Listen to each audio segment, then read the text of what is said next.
hello everybody. I'm Peter Benziger. I'm with the Atomic Tuna Yacht sales team, and we are broadcasting from Peregrina. And I'm Margie Benziger.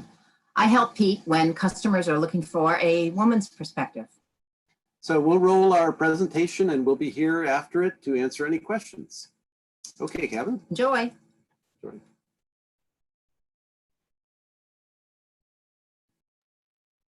The presentation of Cast Off the Lines and Cruise. We'll be together for about 35 minutes. If you have some questions, submit them and we'll get to them at the end of the presentation. Hi, I'm Margie. And I'm Peter. Welcome to our presentation. We finished a 9-year circumnavigation of the world, and now we're in Alameda, California, working with Atomic Tuna. We're going to share some of our thoughts and learnings and lessons from our trip. And I'll chime in every once in a while with a woman's perspective, because I know there are women out there that have special issues, special questions, and concerns. In January 2010, we departed Florida, went down through the Caribbean, went through the Panama Canal, the Galapagos, and spent the year crossing the Pacific Ocean, arriving at Australia. In 2011, we went up the east coast of Australia, through all of Indonesia, up to Thailand. In 2012, we spent the time in Southeast Asia, including both sides of Malaysia, Borneo, and the Philippines. 2013, we crossed the Indian Ocean to Africa. 2014, we crossed the Atlantic Ocean to Trinidad. 2015, we spent in the Caribbean, arriving back in Panama. 2016, we went through the Panama Canal a second time, went up the west coast of Central America. 2017, we spent in Mexico and the Sea of Cortez, and in 2018, we brought the boat to San Francisco. We know that many of you have concerns and questions about long-term cruising, and we hope that we'll answer them today. We're going to give you a slice of life on a cruising boat heading around the world and cover the main issues that we think are of interest to you.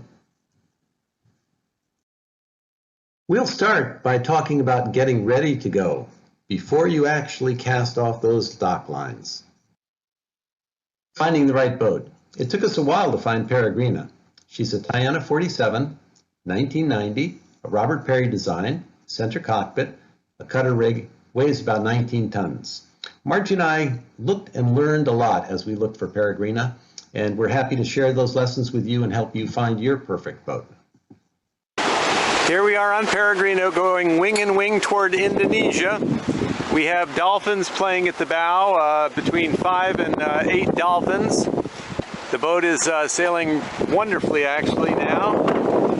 There's our rig coming down again, and Margie is just getting into the cockpit. We've been sitting on the bow watching the dolphins. Next stop, Indonesia.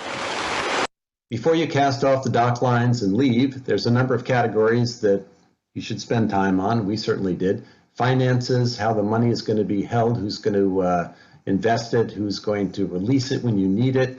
If there's powers of attorney, insurance, how is your boat insured? How is your health insurance taken care of? There are some companies that do offer international health insurance. Your legal papers, getting your boat documentation, registration, updated insurance, crew lists, estate planning, setting up any kind of durable powers of attorney, health care directives, and certainly your will. This is quite a large subject. If anybody has specific questions, please feel free to contact me at Atomic Tuna. When you're getting ready for a passage, there's just so much to do. We always do a full rigging check every time we leave port. It's also important to check your canvas. Make sure there are no rips. Repair everything before you leave. On the lower left-hand corner, you can see that Pete's ready to dive on our boat.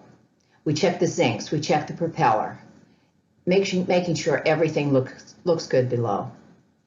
And then on the upper left, he's working on an emergency tiller. You need backups for everything on your boat, and make sure you check all of their systems every time you leave on a major passage. It was sunny but unseasonably cold on January 5th, 2010, when Peregrina left the dock and Miami behind. We had planned well, and we were ready for an adventure of a lifetime. One of the decisions you'll have to make when considering long-term cruising is whether to join a rally or go it alone. This is a personal decision. In our case, we decided to join the Blue Water Rally to cross the Pacific. And it was a wonderful decision to be in a group for our first long passage. However, we did leave the rally in Australia because we didn't want to go around the world in 27 months. We met up with the Blue Water Rally in Panama and transited the canal together. Usually you go through in a raft of 3 boats. Peregrina was off in the center boat. Here's Peter steering us through the Panama Canal. We've just passed through one of the 6 locks on the way to the Pacific Ocean. Here's our route from Panama to Australia. After we went through the canal, we spent some time in the Galapagos Islands. And then we moved on to the Marquesas, the Tuamotus, Tahiti and French Polynesia, the Cook Islands, Tonga, Fiji, Vanuatu, and finally Australia. We won't show you pictures of every single stop on our itinerary, but we did want you to see some of the wildlife that is on the islands of the Galapagos. It's truly a magical place and well worth your visit. On the Blue Water Rally, one of the great benefits was making friends. Everybody helped everybody out in terms of getting their boat ready, provisioning, navigation. But basically, there were 28 other boats, and by the end of our time with the Blue Water Rally, we have 28 friends for life. One of the great pleasures was getting together with everybody for the rally on different islands and being served different native cuisine. Many times we would have absolutely no idea what we were eating, but we had a lot of fun eating it. One of the fun things on the Blue Water Rally was we celebrated everybody's birthday.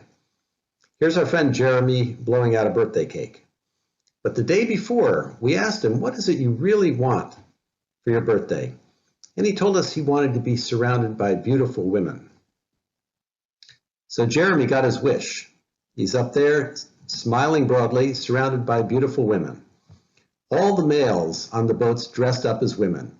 You can see Miss Galapagos 2010, which looks a lot like me. Margie picked out my ensemble and my pearls and did my hair. For all you parents that are considering taking your children out of school and going cruising, my advice is do it now. Both schooled kids are the best. We traveled around the world with a number of families over the course of the last 8 years, and it was one of the most joyful parts of our cruising experience.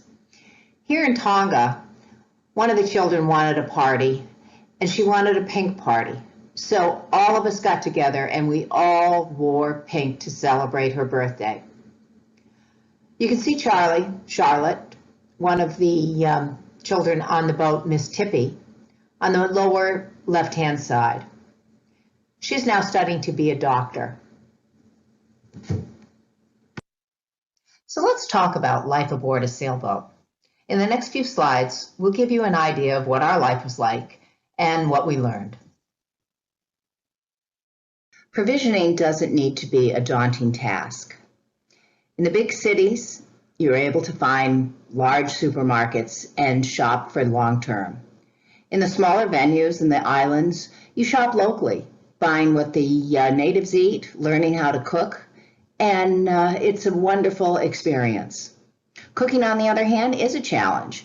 You're subject to the sea, you're subject to the wind, and sometimes some unfortunate accidents can happen. This is an example of what we call floor food. On a rough passage, it wasn't unusual to have a plate fly across the counter or fly off the table.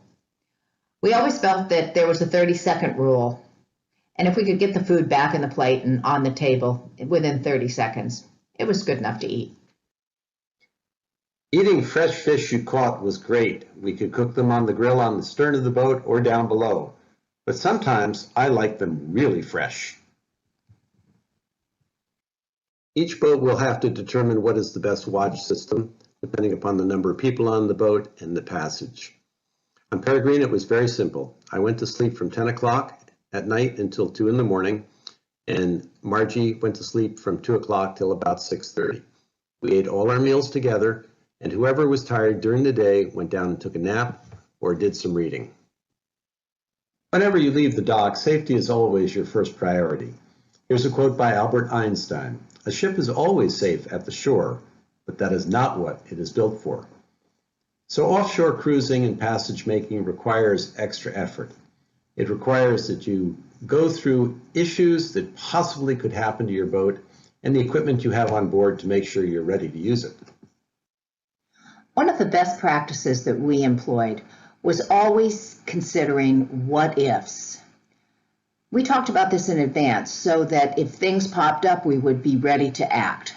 For example, on the upper left-hand corner, you see a storm approaching us. We would already know what our what ifs are. One of the things we would immediately do would be to reduce sail. On the upper right, I'm all decked out, getting ready for my night watch, Fowleys, PFDs, tethered in, headlight. On the bottom left, you can see a split screen on our chart plotter. At night, we would often run radar plus AIS in areas of congestion. And one of the reasons we did that, the what ifs, what if a big cargo ship pops out of the fog? By the time we got to the Indian Ocean, 46 knots and rough seas became the new normal.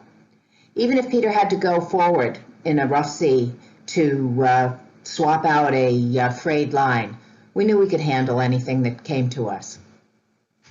Here's Peregrina sailing along in the Indian Ocean under a reefed Genoa, but a full main. We're doing about 7.7 knots. We've come about 1,350 miles since we left Coco's Keeling. Got some laundry cooking. The dinghy's been deflated because of the heavy seas, and all is well on board. From the Indian Ocean, this is Captain Pete wishing. Let's talk a little bit about navigation and communication. A lot has changed since we left in 2010. There's better charting systems, better communication systems, and better technology. And I know for women, communication is really an important issue. Leaving your friends and family behind is daunting, but I can guarantee you that you will not be alone, and you will be able to reach out and talk to your family. One of the lovely advantages is having access to SSB nets as you travel around the world. In this picture, I'm looking at the radar screen, and the yellow is a storm, and the center of the screen is Peregrina. We're in the midst of it.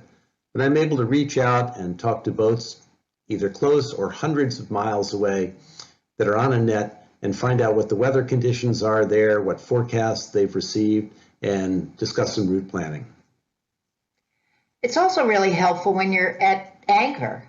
The local nets in all the sailing communities are really active. Usually morning and evening, you can get on a net and find out what's going on in the local community, talk about plans for events and get-togethers, and share cruising notes.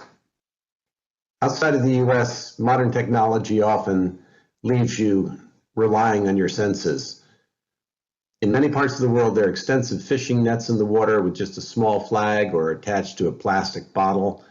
The boats themselves may not have any lights, and certainly no navigation lights or AIS. The fishing pens generally are unlit, so you have to be very, very careful. Here we are in Palawan, and we're going into Puerto Princesa, and here's a small fishing boat, which is actually going to pass Peregrina. And we're doing about 5-6. They're saying hello to us. That's a outrigger fishing boat by us as we sail along.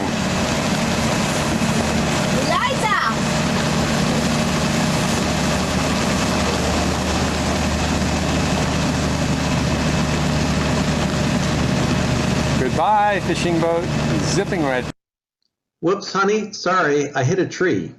We were going up the Cleas River in Borneo, and there's Margie in the top left looking out to the port side while I'm looking straight ahead, but I can't see through the bimini, and I hit a tree that was overlooking the river. It brought Peregrina to a standstill, a huge crash, and the leaves came down all over the boat, complete with all the different critters and creatures and worms and insects that traveled with us for the next 2 weeks. In the middle one on the bottom, you'll see me. I'm at the top of the mast looking down, taking a picture, because I had to go up and do a rig check to make sure the rig was going to stay up. One of the navigational challenges in the South Pacific is atolls. An atoll is a ring-shaped island that encloses a central lagoon. This is usually associated with islands formed by volcanoes, and then coral reefs become established around the partly submerged volcanic cone. They're wonderful places to anchor. They're very secure, very dramatic, but the charts have no depths on them. One of the dangers navigating atolls is something called bommies. These are coral extrusions which come right from the bottom straight up and sometimes break the surface and sometimes hide beneath the surface. So you can have 30 feet of water under your keel, and a foot away it can be zero. In this photo, you can see that Peter's hoisting me up the mast in the bosun's chair. You can also see that I'm wearing my marriage savers. These are hands-free headsets that are invaluable on a boat. We use them when someone's going up and down the mast, and we use them most of all when people are anchoring. It's great to be able to talk to your partner without yelling and anchor without incident. But right now, I'm heading up the mast because I'm on the lookout for bommies. As you navigate the atolls, it's really helpful to be able to have someone up in the mast to see where they are so that you can direct whoever's driving the boat to the starboard, to the port, to avoid bommies. The best time to do this is between 10 a.m. and 2 p.m. when the sun is high in the sky. Early morning and late afternoon, the sun reflects on the water and it's hard to see them. But soon we'll be anchored, it'll be time for sundowners, and we'll be enjoying our atoll adventure. Now, the next video we're going to show is a boat very similar to ours, exiting the atoll. The current is fierce, and I think you'll find this video very exciting. Island Kia going out the pass at Rangarora.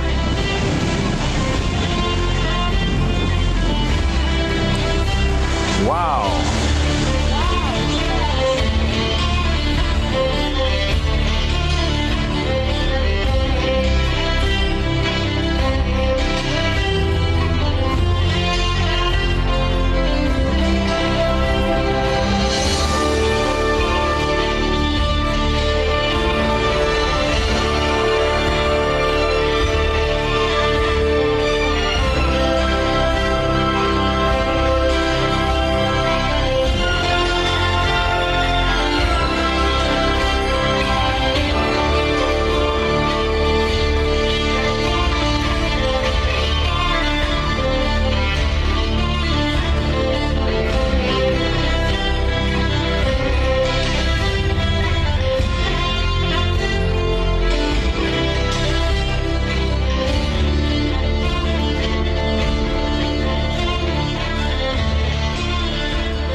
So let's talk about health and medical care.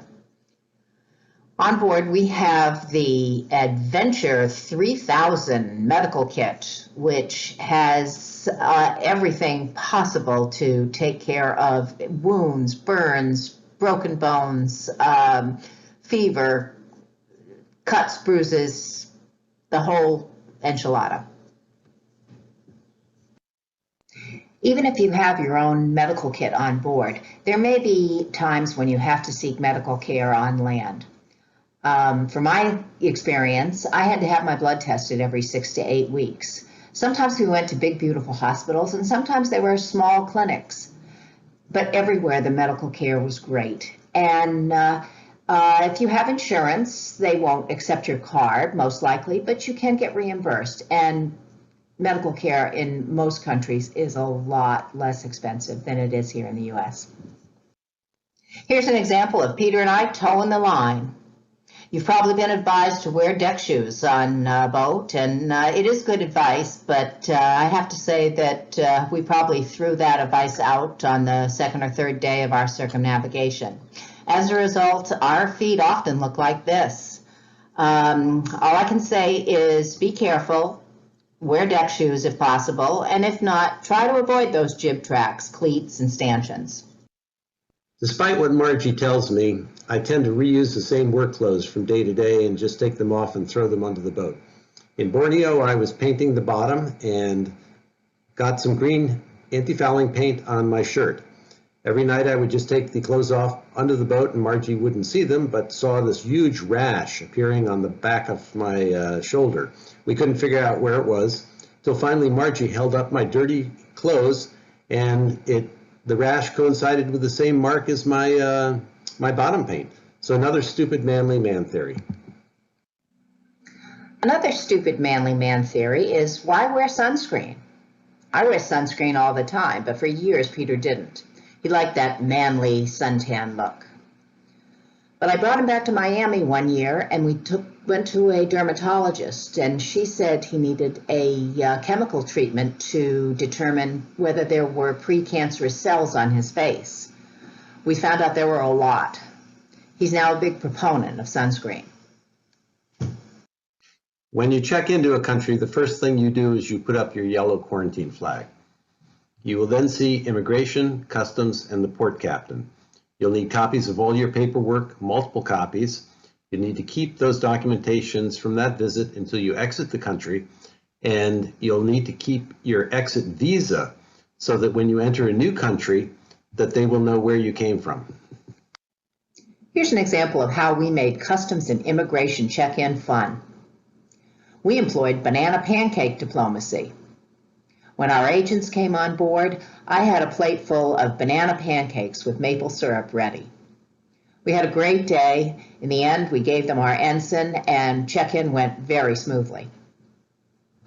When something breaks on Peregrina, I asked, what would MacGyver do? He was a television star years ago who would always cobble together a solution in a creative way.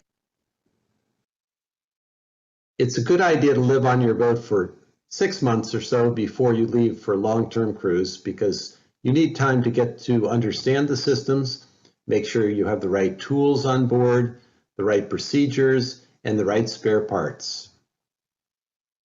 Early in our trip, we had a storm off Cuba, which literally ripped the headboard off the mainsail. We were able to repair it and continue on in our journey. When we got to Grand Cayman, we showed it to a sailmaker. He said it was one of the ugliest jobs he'd ever seen, but that sail is still sailing on the boat today. Here's an example of another surprise. The boom bang, the hard bang, broke off the boom, and had to look for a solution to that because we were doing a lot of downwind sailing, so the boom was very far out, and we needed something to pull the boom down. And I asked myself, what would MacGyver do? Well, we just got a block and tackle, I think a 4-to-1 purchase, and figured out a way to get it up there and put it around the foot of the mast, pulled it down, and it worked just fine. 600 miles from Africa, the boom broke off the mast. In the upper left, you can see how I refastened it around the mast. We couldn't use the main, but things were fine. We just continued under jib. The bottom right shows where the rivets pulled out of the gooseneck. It had been put on in Thailand, and I was not happy with the job. And the lesson for me is that if you don't like what somebody else does to your boat, get it redone or do it yourself so that it meets your standards. Let's take a look at some of the wonders of this planet. Do your Lulu.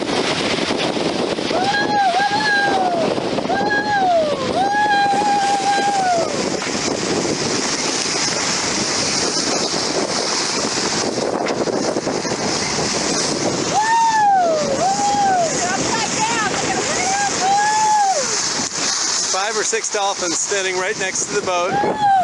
They're very close. They go from one side of the boat to the other. Here they come again. They can turn on a dime. And it's a whole family of them. I put my feet down in the water and they're very, very close to my feet. They turn sideways and kind of look at us. There's about 6 of them now. And I don't know if you can see them well, but they're right here. They're right next to the boat. Here, I'll show you on this other side. We're in the Komodo Islands of Indonesia, the only place in the world you'll find Komodo dragons. These prehistoric mammals are huge. They can weigh up to 150 pounds, but don't be deceived, they can move very fast. You'll see in the next video that we got up close and personal. We are on the island of Komodo. Here's some Komodo dragons walking around, and we got a little baby walking to the left of the camera over here. And then we got one guy coming toward us. He seems to be a little bit hungry, and we're looking pretty good here. So there we go. Hello? He's hungry. Hello? When you pull into Kumai, which is a town in southern Borneo, part of Indonesia, you see a number of bird hotels. These hotels attract swiftlets. Inside the hotels, they harvest the nests for the Chinese bird nest soup. It's a great delicacy. Not far from Kumai is the Richard Leakey Orangutan Sanctuary. We visited the sanctuary for a couple of days and it was an amazing experience. Orangutans are endangered. They're only found in Borneo and Sumatra. Orangutan actually means man of the forest, and this big boy weighs 300 pounds. He's got an 8-foot arm span. The next slide shows a female with one of her little ones on one of the feeding stations.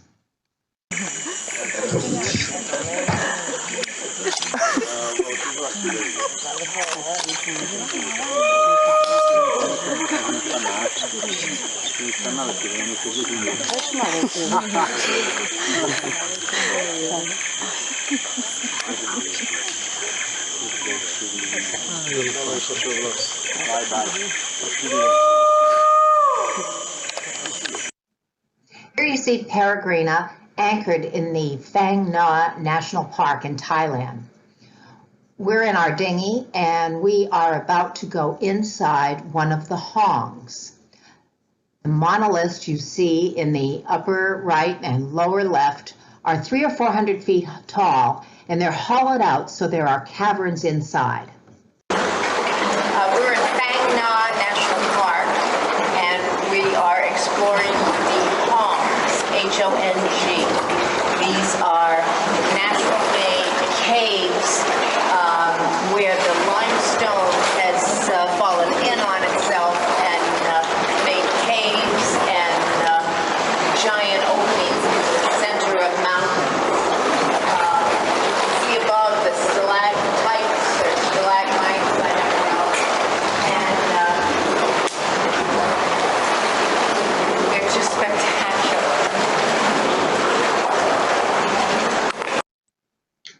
Crocodiles can be aggressive. In the upper left, you'll see a picture of a crocodile attacking a fellow in a boat. The upper right shows a footbridge a man was walking across in Indonesia and a crocodile got him. The lower left, you'll meet Crunchy, who was our crocodile.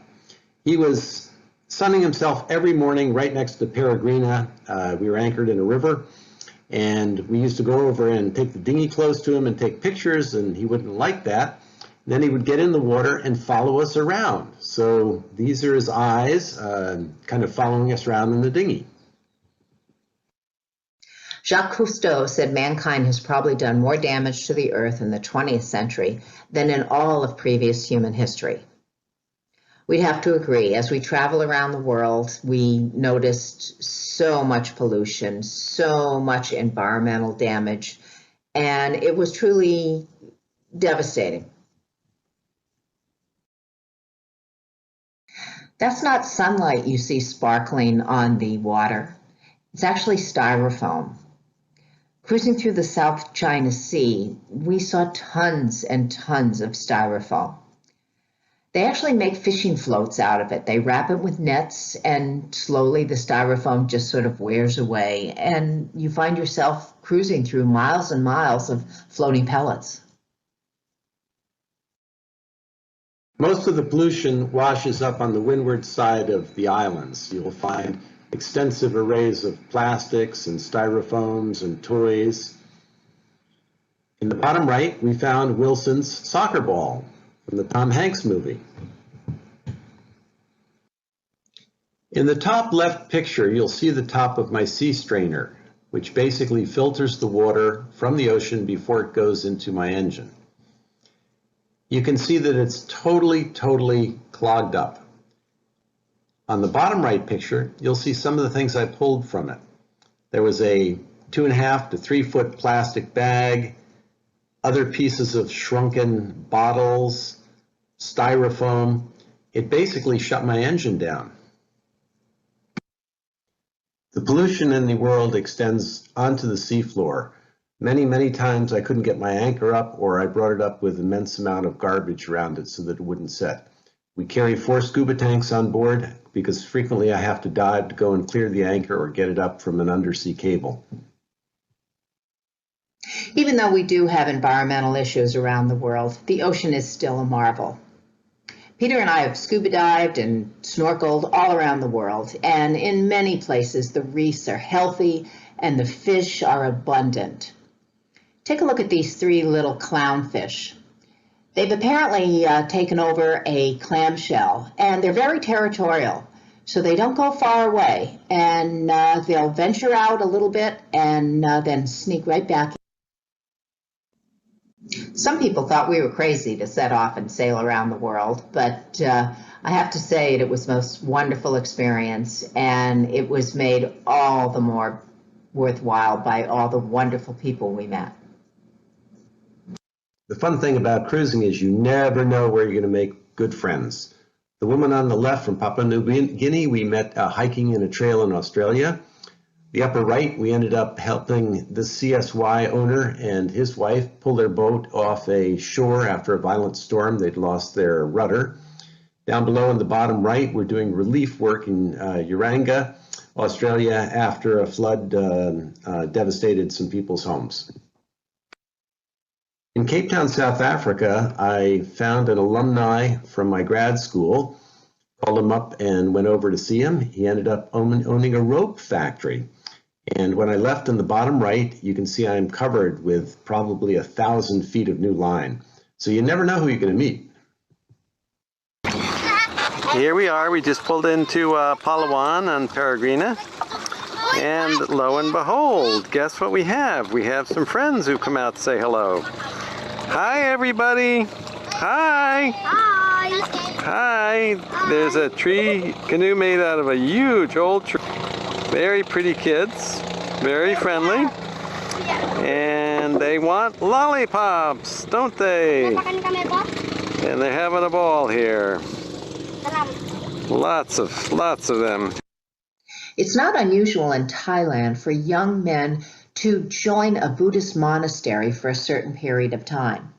We were fortunate enough to participate in the initiation ceremony of this young man here. He's the nephew of sailing friends of ours from Thailand, and we were able to join the family as they shaved his head, dressed him, and attended the ceremony. Fierce competition here in Australia for the Beer Can Regatta Championship. Hotly contested, highly professional teams, many of which have consumed over 3,000 to 4,000 beers to participate. In Malaysia, we needed a notary public stamp to help our daughter with some legal documents. We couldn't find a notary public, but we found Zachariah, who had a giant wooden stamp in the language Bahasa, which nobody could read in America. But we stamped it, and it worked just fine. Became very good friends with Zachariah and his family. Went to their apartment. They eat with absolutely no silverware. Everything is with your right hand. So there's lots of fun adapting. We're on board Peregrina, screaming along in the Atlantic Ocean towards St. Helena's Island, about 370 miles away from here. We're doing over 7 knots on wing and wing, and very variable winds between 14 and 22. Terrible winds. We've had no winds. We've had rain. We've had just about freezing cold. We've had just about everything you can get. I got to get.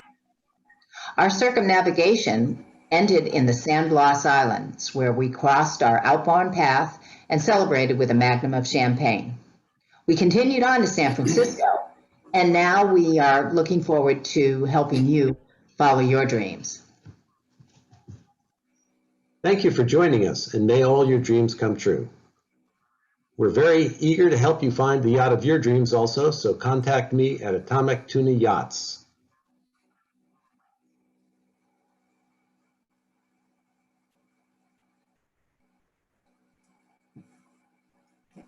I think we're back. Hope you enjoyed coming on board Peregrino with us. And is there any questions? Gailey, anyone have anything?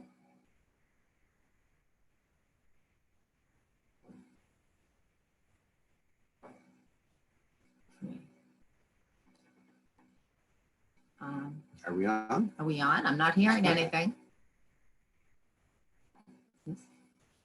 Well, here's one. Somebody asked us what our favorite place is. It's a really hard question to answer. It sometimes takes us 10 minutes to answer those. I think my favorite island group is the Tuamotus, which are after the Marquesas and before the French Society Islands, and they are atolls. Marge, what's yours? I think we loved almost every place we were in. It's so hard to pick a favorite. There were so many places where we were diving that we really enjoyed. The Philippines, Fiji, Bonaire. Those were really spectacular spots for diving. We took Thailand. We took a lot of shore excursions, rented cars, and drove all over Thailand. That was fantastic. It's a really hard question to answer. I always liked the last place we were. Well, also I think that what was your favorite experience in terms of wildlife or people? And do you remember that time in Vanuatu at church? Why don't you describe that? Oh, no, we were in the Cook Islands, and we always try to go to a church service if we can find one. And we were in the Cook Islands, and it was just so amazing. The church filled up, and all the women sat in the front, and all the men sat in the back. And we thought that was a little strange, but the women sat in the front, and they had the most beautiful floral hats decorated with flowers and so colorful. And when the singing began, it was just amazing because they sang in rounds so that the women would sing and then the men would sing. And the music got louder and louder, and it just about blew the roof off the church. That was one of the most wonderful days we spent. We have a couple more questions here. One is, did you feel the need for folding bikes? We have folding bikes behind us. We do. It would have been, oops, take off the screen, I guess. Let's see if that goes away. Okay. But we do have folding bikes, and we didn't get them until partly around the world, but yes, I would absolutely recommend them. One of the other things that we found was really necessary was to have wheels on our dinghy that allow the dinghy to be pulled up the beach because, of course, there's no marinas where most of the places we go, and a lot of the places, no people. And sometimes the tide was... And the tide was, we actually got the dinghy stuck once on a remote island. We were the only ones there. And we'd gone up to see some waterfalls and gotten lost for a while. When we came back, the tide had gone out and the dinghy was almost a quarter of a mile from the ocean. So we had to walk over the reef, swim out to the boat, and then at night I swam in at 11:30. When the tide was back. Tide was back in and got in. So we also asked if a question here that I just saw, do you have a dive compressor on board? No, but it would have been nice. We made friends with people who had dive compressors or filled them up when we could, but that's the reason we had to carry multiple tanks for that. Let's see, is there any other questions here? I think somebody said. Is there one thing you would change about your boat? Wow. Peregrine is an excellent, excellent blue water cruiser. There's an amazing amount of storage capacity. I'd like a dive compressor. What would you? I think a smaller chart plotter in the cockpit. When we put the chart plotter in the cockpit in front of the wheel, We thought bigger was we better. thought bigger was better, but it's actually bigger is not better up there because I'm always yelling at Margie, get your head out of the chart plotter. You don't want to rely on your charts for your navigation. You want to rely on all your senses. Size of the boat. Size of the boat. We started looking for a boat in 38 to 42 feet. We thought that was a good boat we could handle. Still not quite sure how we arrived at 47 feet. Well, the more I looked at 38 to 40-foot boats, thinking that we were going to go on what could have been and turned out to be a 10-year tenure on our boat, I felt like we probably would need a little more space. 47 feet, 47, 48, that for me felt comfortable for the two of us to handle. I didn't want a boat that we had to feel we needed crew. But we have an enormous spinnaker pole. I don't know, it's 18 feet long. And it took us about 6 months before we became comfortable handling that. And after a while, Margie and I were able to put that up and take it down by ourselves in the snap. We just felt comfortable being with two of us. We had another couple aboard for part of the passage, but we found basically that we could run the boat just very safely by ourselves. Yeah, I think it's if you want a long-term cruising boat. This is a great one. Yeah. 20, 30 years ago, people were going around the world in 35, 40-foot boats. But now, the systems are so much more refined, and the technology is such that we could handle the 47-foot boat, the two of us, very, very well. We had a question about pets on board. We know you love your pets, but taking them to other countries is very, very difficult. Everything becomes more complicated. We had a cruising friend from Australia who took his cat into Indonesia and Thailand, and trying to get it back home. Cost them about $3,000. They had to pay for the cat to stay in a cat hotel in Malaysia for 6 months. It had to be quarantined. The cat had to be quarantined for 6 months before they could bring it back to its own country. We did not travel with a pet, and I would suggest it makes things difficult. Maybe a bird. Well, not even a bird. Turtle. But Peregrine is a great boat. Actually, we're going to be putting her on the market in June if anybody's interested in a live aboard cruiser or a long distance blue water boat. It's been our home for 11 years, and we love it to death. Love it. And actually, the fellow who sold it to us, the last thing he did was from the dock, he leaned in and kissed the boat goodbye. So What we will do. We'll probably do that also. Hey, Peter. Okay, I think that's getting. We got a couple more. You have some prizes to give. Oh, forgot. Yeah, at 3 o'clock we have a nautical trivia quiz. So please come at 3 o'clock and test yourself and win some more prizes. Peter, you there? 4:30. Yeah. Yeah. A couple more questions. How much did you save to be able to do the circumnavigation? Yeah. Okay. Marge?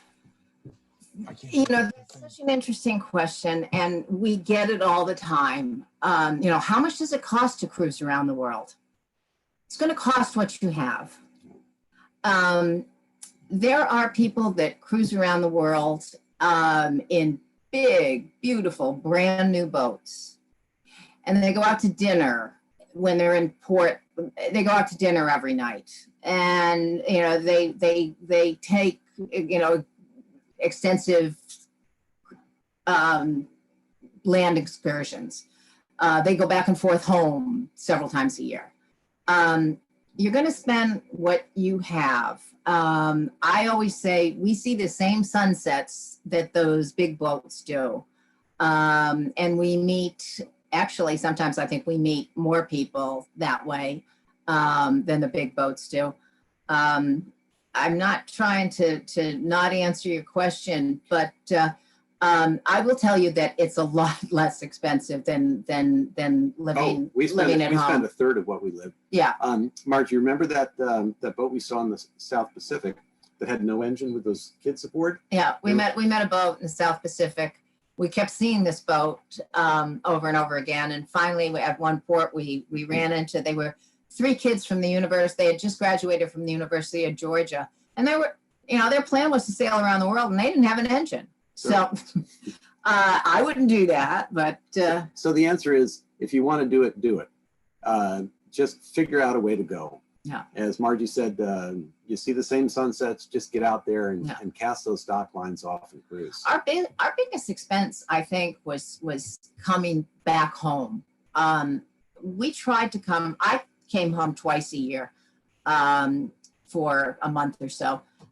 Peter came home once or twice a year, and that really was the biggest expense. The airfare if you're in Southeast Asia or Thailand or South Africa, our airfare, and we had to rent a car. We'd have to stay in a hotel. So that was actually one of the biggest expenses. Well, I think we're about out of time. Unless Kevin, do you have anything else? Do you have some more questions? Well, it's been a real pleasure, guys. We have at 4:30 is my presentation on my favorite tools, and you may not have ever seen about 3/4 of these tools before. So they're kind of unique, and the trivia at 3 o'clock. Okay. Okay. Are we good to go? Are we good to go? Thanks so much for joining us.